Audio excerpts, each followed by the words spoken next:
It's time to feel the rage. Welcome to the special Calgary International Film Festival edition, part 2. Directors and actors beware as you cannot hide from the rage. My name is Bryce. I'm part of the Film Rage crew, which also includes Jim. Hey there, Jim. Hey, Bryce. Yeah, it's a pretty good festival. Yes. I enjoyed it. Yes. We should talk about it. Yes. So with that being said, it's time to feel the rage. Well, thanks to all been supporting us. If you love our independent podcast, please like, subscribe, share, and give us a 5-star rating on your listening platform. Or support us and join the Film Rage community by joining our membership at buymeacoffee.com/FilmRageYYC. If you cannot commit to a membership, you can still buy us a movie rental and dare us to see a terrible film, and we will watch it if it played anywhere in the world. Now, let's get to talking about an amazing festival. All right. So, this is part 2 of 2, where we're going to talk our Mondos. I think there's a button for that, isn't there? But apparently not. So far, in the second half of the festival. Mondo! There we go. That sounds about right. All right. So, I might as well start because I think, but I'm not sure. I think I had a couple more Mondos than you. In the second half, I believe you did. Yes. I have 4. All right. And I am son of Pencilhead, but I also, I think, have 6. There you go. And these are not in any order because I'm told, for whatever reason, yes, when we're talking this stuff now, it doesn't make a matter. Well, no, because usually everything has a list, has an order to it, except when Bryce says so. Well, no, but we're gonna rank our top 3 of the festival. So we're still gonna have. Oh, so we get at least one list, is what you're saying? Yeah, this is just a discussion of Mondos. Okay, there you go. So one that I know that is not a Mondo of yours, but it is definitely a Mondo of mine. Yes. Is called. Oh no, maybe this is one of yours. Okay. I'm gonna change it up. I was gonna read one out, but I'm gonna change that. Okay, so, you do you. Yeah. So the film I'm gonna talk about right this second, yes, which wasn't a Mondo for Bryce, but I know he loved it. Okay. Is called When Evil Lurks. That was really good. Yes. Let's face it. Every single country has tried to make a demon movie, but no one gets it quite as right, apparently, as the Argentinians do. They had no stupid demon crackling, just good old-fashioned, juicy, bloated demons that turn an idiot and his family into a smorgasbord of gore, pus, and has a mom scooping out her child's brain and eating them as she walks down the street. Yes. And I'm like, how could this movie get any more amazing? This movie was shocking, gory, and took us places that every other demon movie was too afraid to go to. Yes. But this one said, fuck that noise. We're going to make a demon movie that is going to be fabulous. I loved every single thing about this movie. I love the fact that the main character is a dumbass and just continues to do dumb stuff. But at the same time, the demon did its job. Best part of this movie, I thought, was like the sound effects, like every little squishing sound. Oh, yes. There was so much good in this. Like the gore is fantastic. By the time I got to the end, though, some of the gore wasn't quite as good, so it kind of lost some of it. Beginning, when you combine the gore with the sound that the gore is making. Oh, yeah. Like there's a scene where they're dragging this pus-filled, bloated demon out on a sheet. How do you not want to see this movie? It's oozing pus, and I don't want to say ew. Yeah. Ew is now a thing, just in case you want to know. And just the sounds of the squish and squash when it lands on the ground. This movie is gross, but it is so much fun. Yeah, it is indeed. Yep. All right. From gross, we go to not so gross. Not so gross. Seven Veils. Okay. Adam McGowan's latest shows us a slice of life in the opera world. Amanda Seyfried gives probably her most layered performance of her career. I've seen her do some stuff where I'm like, okay, she can act, but this time she took it to another level. She was so good in this, as was the entire cast, which a lot of them weren't like, film actors. They were actually people that opera singers. So yeah, it was quite the ride, quite the eye opener, because you got to see a lot of stuff that I've never been privy to, and I just enjoyed it a lot. Yeah, for me I had real trepidation about seeing this because I'm a huge fan of Ken Russell's Salome's Last Dance, and it's one of my favorite films, in my top 100, I would say. So I was kind of afraid that, seeing Adam McGowan doing, it's not a version at all. No. Like, so right away when I knew that, I was like, okay. I shouldn't have had any doubt though, because Adam McGowan, he's been knocking it out of the park for a while here. Yeah, and we're going to probably talk about him in an upcoming episode for sure. This film, it transcends a play, an opera, and a film, and it creates this layered upon layered film of dread and horror and childhood turmoil that is brilliant and just allowed us to see a different, unique experience for film. I don't know. It was a completely unique experience. Yeah, I mean, there's kind of films we've had like plays within a movie with like even Asteroid City earlier this year, in a weird abstract way. Yeah, had a similar concept. Yeah, but this was just so good. This one's more linear too. Like it's very and the greatest thing about this is we got a Q&A with Adam McGowan after it. And he is just the gentlest, kindest, nicest person you would ever meet. And he's just open to talking about not just his film, but any film. Like afterwards, we were able to bump into him. Yeah, he was literally about to get on the escalator, but Jim tackled him and had a little conversation. And he had a good role. He knew how to take a hit. He did. And he was, he wasn't blowing us off. He sat there and talked with us as long as we wanted to talk. Yeah. It was cool. Well, the thing that was even cooler about it was someone that was like, we got to go. And he's like, yeah, whatever. I'm talking to this guy who apparently knows about Salome because when people put their hands up, not a lot of people know the story from him. So, he even showed me that Ken Russell had some lost film footage, and shared his phone with me. So there we go. We had a moment in time. Yeah, this movie, I love this movie. Nice. All right. Well, this is a movie I have a feeling it is on Bryce's list. It's called Evil. And I was originally going to talk about this because we had a lot of evil. We did. In this festival. But evil does not exist. No? No. Oh. Apparently not. Huh.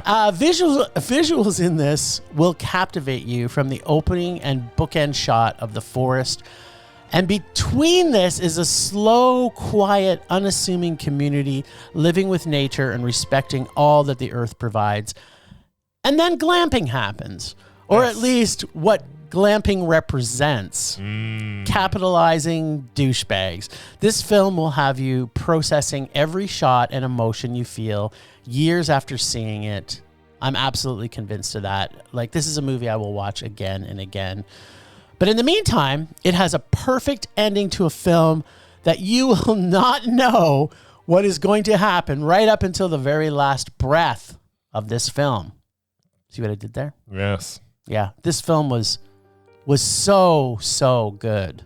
Yeah, director Rasuke Hamaguchi showed that Drive My Car was no fluke. Yes, no anomaly, man. It's a slow burner. It's absolutely hypnotizing cinema. And as you mentioned, I mean, long after these final credits roll, you are still going to be thinking about this movie. Yeah. I'm still running over, images and scenes, and it sneaks up on you, and it's just so good. I think because there's a lot that isn't said, but it is said. So it's like, it'll talk to you in different ways, I think, when you see this film, but that you're not going to come out of this like a lot of people after the film came running over to talk to us about it. No. And they're like, what did you take from that? What did you take from this? I'm like, just absorb it. Like, don't even try and filter it through. It's just that good. It is indeed.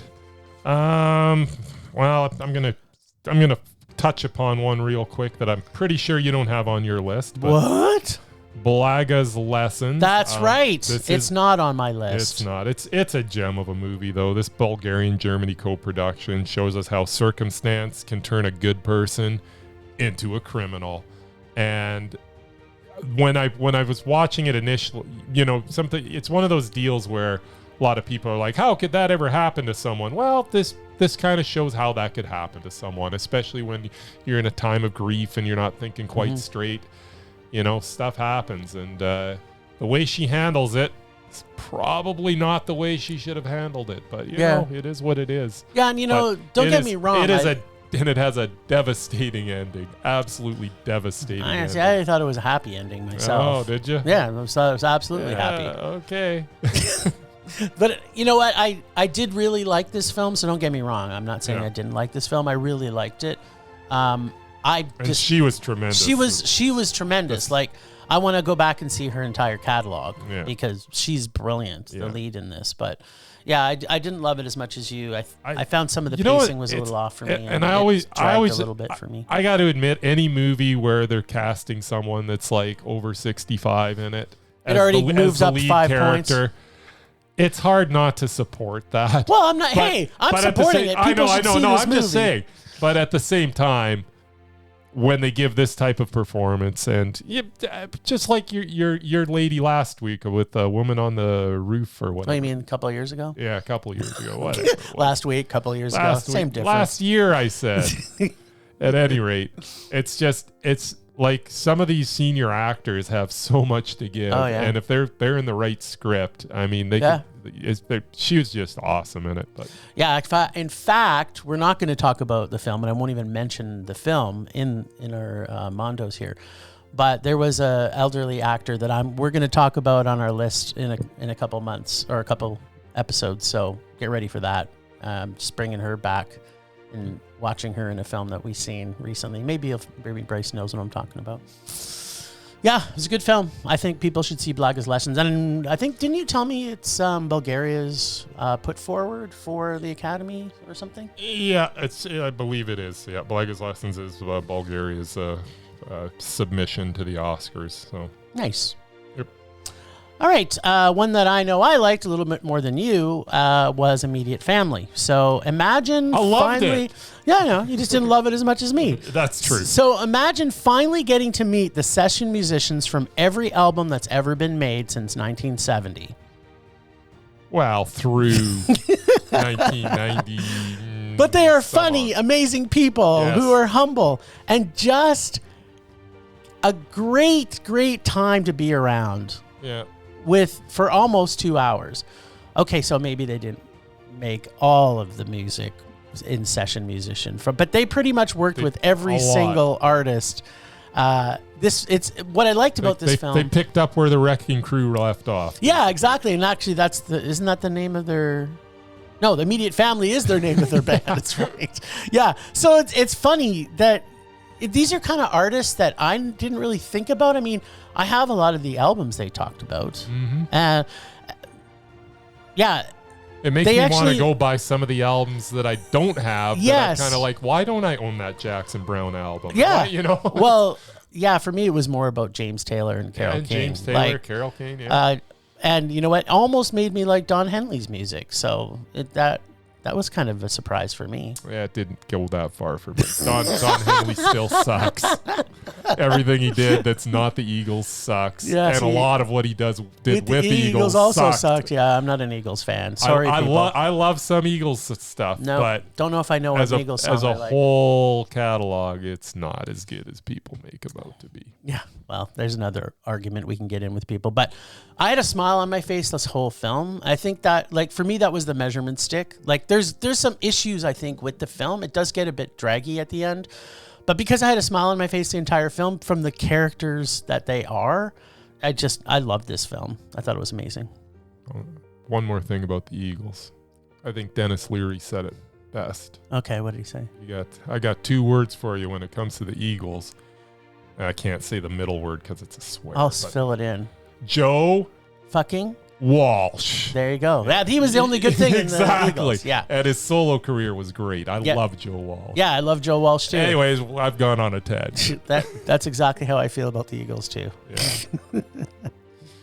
I tell you. Over to you, Buckaroo. All right. Well, I only have one Mondo left that I had. What? In the back half of the festival. Still a lot of good stuff. Loved a lot of movies, but only 4 got to Mondo because Mondo's not easy to get to. Well, I think just so people know, like at CIFF, you rate something 1 to 5, right? Mm-hmm.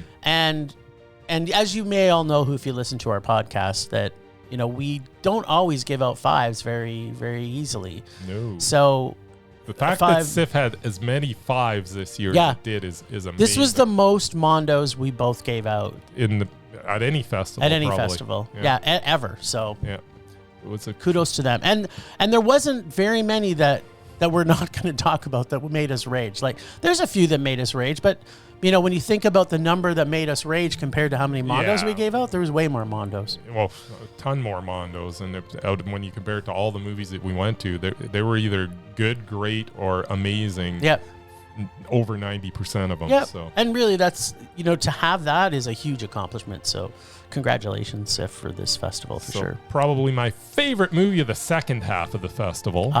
Which was not the favorite of mine. Yeah, which I don't understand. Well, I think it's not the favorite of yours because you slept through the whole damn thing. I only slept through some of it. You slept through a lot of it. You were snoring like nobody's. But every time I'm like, okay, I gotta wake him up. Then you'd like make some snorting sound and like wake yourself up with it, and then you'd be awake for a few minutes, and then you'd fall asleep again. But I was trying to fall asleep because the movie was not exciting to me. But go on, tell us what you loved about this movie. The best movie of the second half of the festival was undoubtedly Inside the Yellow Cocoon Shell.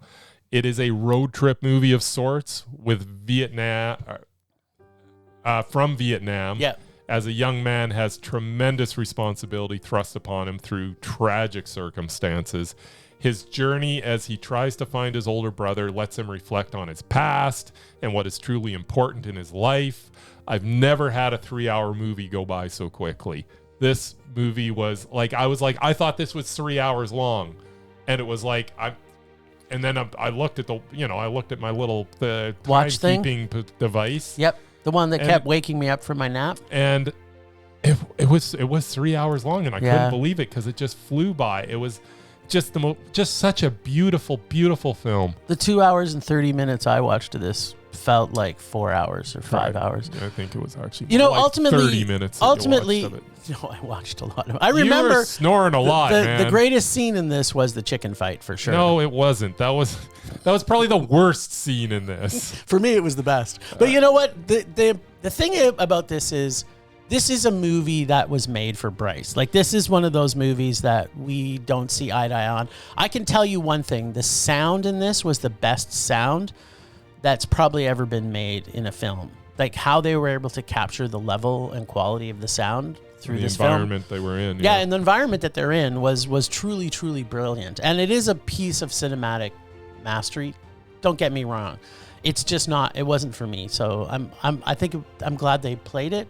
And I'm glad you got to fully enjoyed it. Yeah. Yes, I loved it. Yep. Another one for me was called Unsinkable.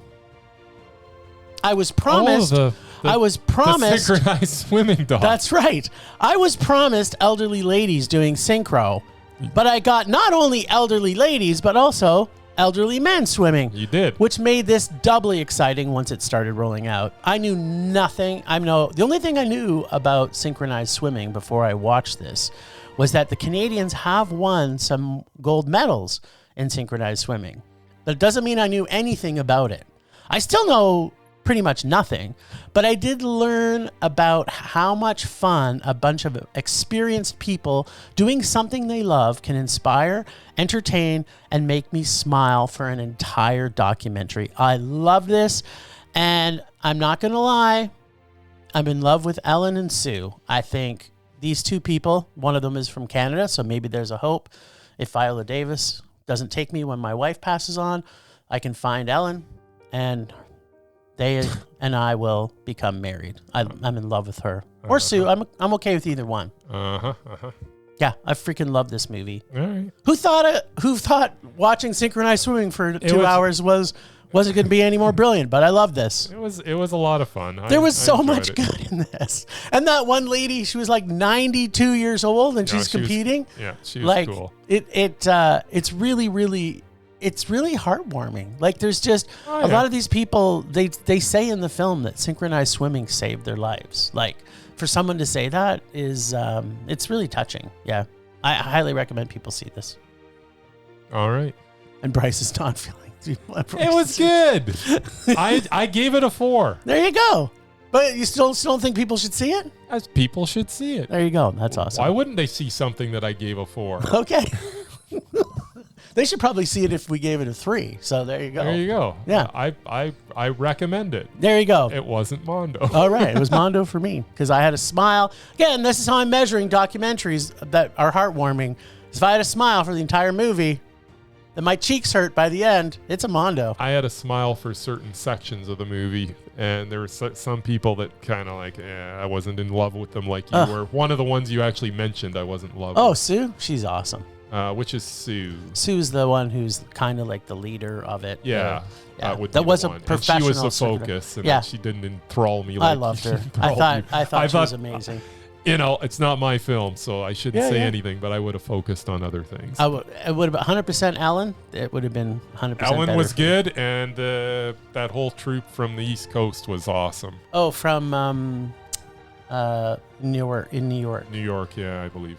Yeah. Yeah. They were awesome. They were awesome. Yeah, it's a fun movie. It makes me want to go swimming, actually. Me and Murray are probably going to join a synchronized swimming troop now.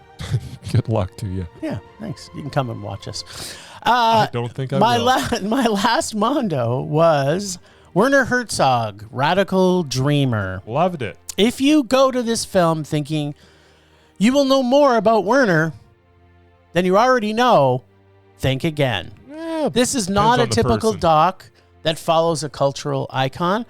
I mean, we get to know a bit more about him, but like most films directed by him, it's weird and wonderful and fantastical and makes me want to go through his entire work again and see it all. So if I had watched this and I went, you know what? I don't want to go back and watch all the Werner Herzog films. It might not have made it to Mondo, but because of that reason and that reason alone, this made it for me. It was very good. Anytime you just get to hear Werner Herzog talk, it's a good day. I don't know why everybody thinks he's got a made up accent. Yeah, it seems to be a theme there, right? Yeah, I mean, for me, this is the thing, is that he has a very unique voice, which we've talked about this on the podcast before. What happens nowadays is so many people's voices in acting are not unique, and so when you cast them, it's like whatever. Back in, like Jimmy Stewart days and, Katharine Hepburn days, like you can close your eyes and watch a movie with those two in it. And like from frame one, who's talking. Yeah. When Werner Herzog starts talking, it's him. Like even on The Simpsons, you're like, he's playing somebody else that isn't Werner Herzog, but everybody knows it's him. Yeah. Like to me, he's just created a unique, he is a unique character. I don't think he created anything. Yeah. He's brilliant. His movies are brilliant, and we'll probably be talking about him coming up in the near future too. This film generated some juice in me about some directors and some actors that we need to talk more about. So yeah, when they were going through his films, I was like, I actually hadn't seen one that I was surprised that I hadn't seen. Which one was that? Do you remember? I can't remember. Was it a doc? No, it wasn't a doc. I've seen almost all the docs. Yeah. In fact, I've seen all the docs. And I've seen probably half of his early stuff there. Yeah. But I haven't seen it all. Kinski, man. Yeah, Kinski just makes everything better. So I need to get. I think we have to talk about Klaus Kinski too, I gotta get actually. my Kinski on here soon, actually, because I think, we might have to have a Werner Herzog Film Festival. Yeah, that sounds like a good thing to me. There you go. All right, so this brings us to the point where we're going to talk about our 3 favorite films of the festival, and I have one runner-up just because I had to slip it in there. I ended up with 2 runners-up. Oh, okay. Well, there you go. I thought I wasn't going to have to do that. Well, then I'm going to throw in a runner-up too. Well, so you can go first so I can figure out what that one is. All right. Well, I'll give my 2 runner-ups, and you can give your 2 runner-ups. So that. All right.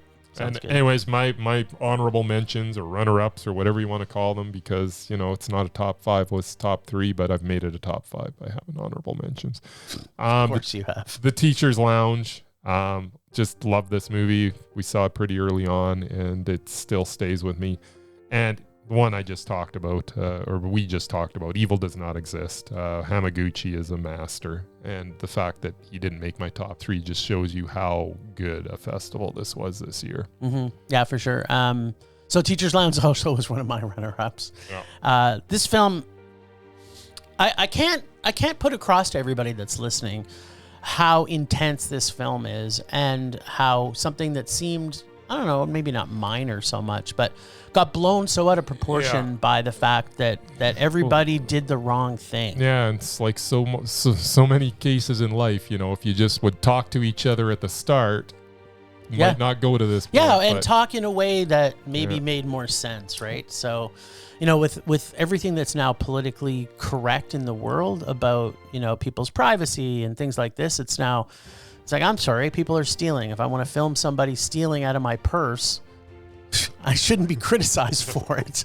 I'm the criminal? No, I'm a criminal because I'm recording somebody red-handed stealing my shit. I'm like, okay, yeah, whatever. This film is fantastic. I hope this comes out in major release. We're gonna have a huge gap of films that haven't been made in Hollywood in the last year, unfortunately. But maybe that means we're going to see The Teacher's Lounge again. And my other one was When Evil Lurks. Ah, yes. Which I freaking love this movie. Love this movie. Yes. It's the best. It's probably the best horror movie I've seen in years. It's probably the best horror movie I've seen in years. It was good. It was demon-tastic. There was lots of squishy sounds. There's lots of squishy, and you know what? I've said it once. I'll say it 1,000 times. If you've got a mom, one of the dumbest protagonists, the dumbest protagonist that does the dumbest things, and but it's believably dumb. Yeah, exactly. You're kind of like, dude, why did you even do that? It's like, yeah, that makes sense. It's you. It's you because you're a dumbass. But at the same time, if you're gonna have a mom, mom demon walking down the street eating your kid's brain, like she's scooping out popcorn as she's watching a movie. This is horror, people. This is what real horror looks like. All right. So what's your number 3? My number 3 is Monster. All right. And mine, Monster was number 2 for me. Yes. So my number 3 was Fallen Leaves.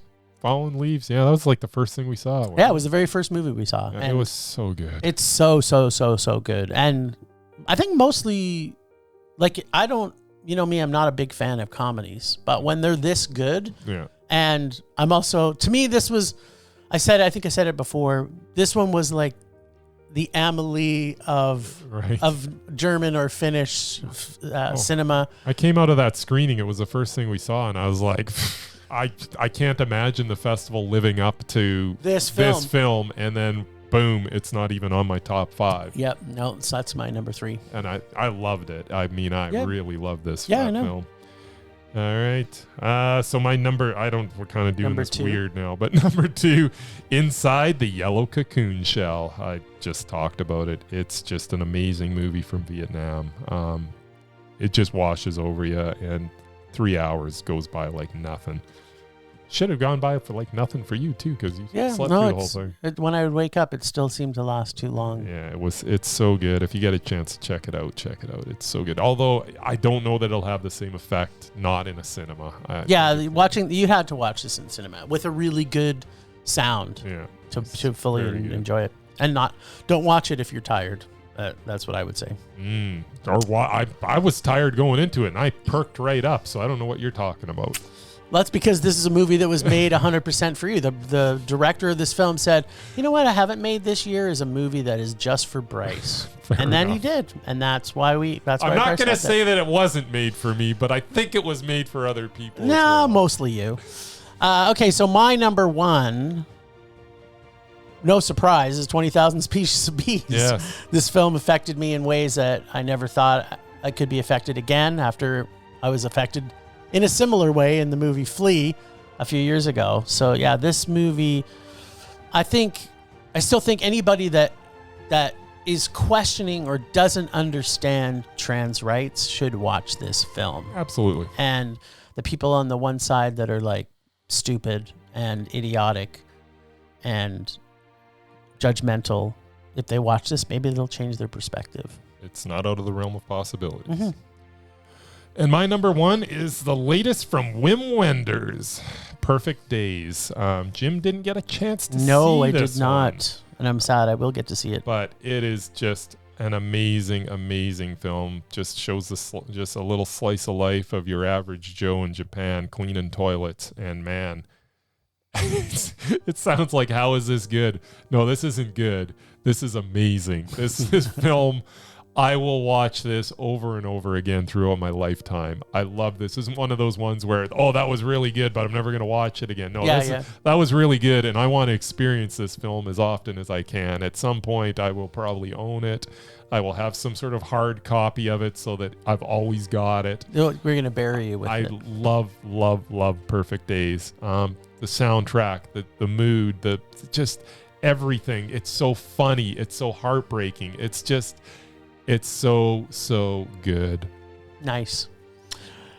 All right. Well, I guess that's it for us for CIFF this year. Yeah. And I hope that everyone gets a chance to go and at least take a look at their website, which is at CIFF Calgary, CIFF Calgary, spelled CALGARY.ca,